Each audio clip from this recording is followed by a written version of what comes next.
What's up, addicts? Welcome to the Fantasy Addiction Network. In this video, we're taking a look at breakout candidate Jonnu Smith, tight end for the Tennessee Titans.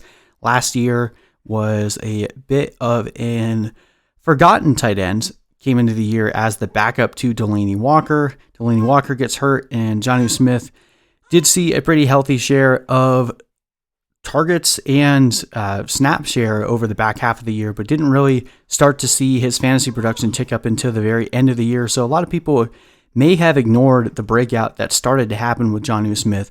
Will that continue into 2020? Well, let's try to answer that today. So like I said, 35 receptions, 439 receiving yards, did have 78 rushing yards, but didn't really do too much over the course of the season. 3 total touchdowns as well, only 104.7 fantasy points, but over his time with Ryan Tannehill finished with 8.8 fantasy points per game, which was good enough for 16th at the position, but it wasn't really till week 14 that he really came alive. Did have a good game against Tampa Bay in week 8. But other than that, had a good 3-game stretch towards the back end of the season where he finished as a top 12 tight end 3 games in a row and had a top 6 week against Houston in week 15.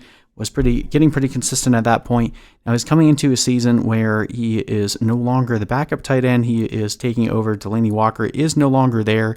As we've mentioned, Tajay Sharp is out. So it's pretty much A.J. Brown, Jonnu Smith, and Derrick Henry are the 3 leading men in this on this team. And I think Jonnu Smith is going to get a good bit of work as well. And showing what he can do on the ground in week 15 against Houston with that 57-yard rush, I do think that they'll look to include him at least in the running game a little bit over the course of the season, showing that he has that ability. So that gives him a nice little baseline as well to give you a few extra points.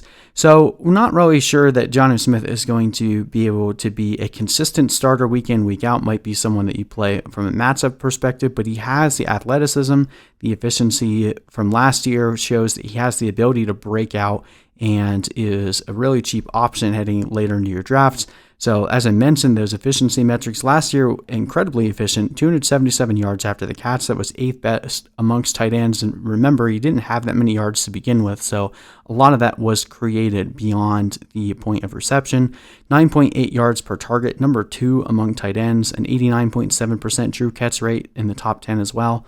2.41 target separation, really good at getting open. 85.7% contested catch rate, absolutely dominant in contested catches.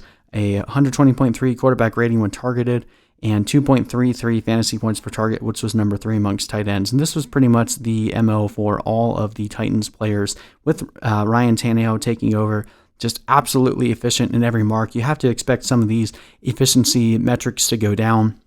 And a lot of that really comes back to is, what do you believe about Ryan Tannehill? Was last year just a fluke? I don't think you can have that kind of a season and be a complete fluke, but I do imagine that some of these numbers are going to come back down. So with that, we don't have a massive season projected for Jonnu Smith, just because it's more likely than not that you're going to have, some good games and some games where he completely disappears. But if he does break out, the price that you're going to pay for him, I mean, he is definitely in the potential Mark Andrews tier in terms of late round candidates that could completely smash expectations. So right now we have him projected for 54 receptions, 618 receiving yards, and 5 total touchdowns, but he does give you, again, that upside to come closer to that 200 fantasy points if he does see a significant role. Probably a little less likely for a guy like Jonnu Smith than a guy like Mike Gesicki, considering the lower pass volume to this team. Like I said, I'm more expecting him to have a lot of down games in between his blow-up games. So if you do draft Jonnu Smith, don't expect to be able to start him every single week, but he does give you that upside. And of course, as we finish with the Titans players for each of these videos, I just really like the strategy of Mike Vrabel here, making this an offense of players that you do not want to have to tackle. So if Jonnu Smith is going to get a increased workload every single week, it's going to be really fun watching this offense just bully the other team around, continuing to smash through the line with Derrick Henry, and then have A.J. Brown and Jonnu Smith on the other end of Ryan Tannehill's passes. It's going to continue to be a pretty efficient offense just based on the type of players that are on this offense. So if they can stay healthy, I mean, I don't really see why the Titans can't continue at least, close to their efficiency. It has to drop down a little bit because last year was just insane. But I mean, the way that they structured this team is designed to play the way that they did last year. By the third quarter of every game, over the course of the back half of the season, they just started to take over. And I really think that that's by design. So look for that to continue to happen again. Jonnu Smith could definitely be a breakout player this year. So you can get him later in your drafts, take him and another guy, help you fill out that tight end position. I like the potential for Jonnu Smith this year. So hope you guys enjoyed this. Hit that like button. Also hit that subscribe button for more videos. And let me know if you have any questions in the comment section below. We'll see you guys in the next video.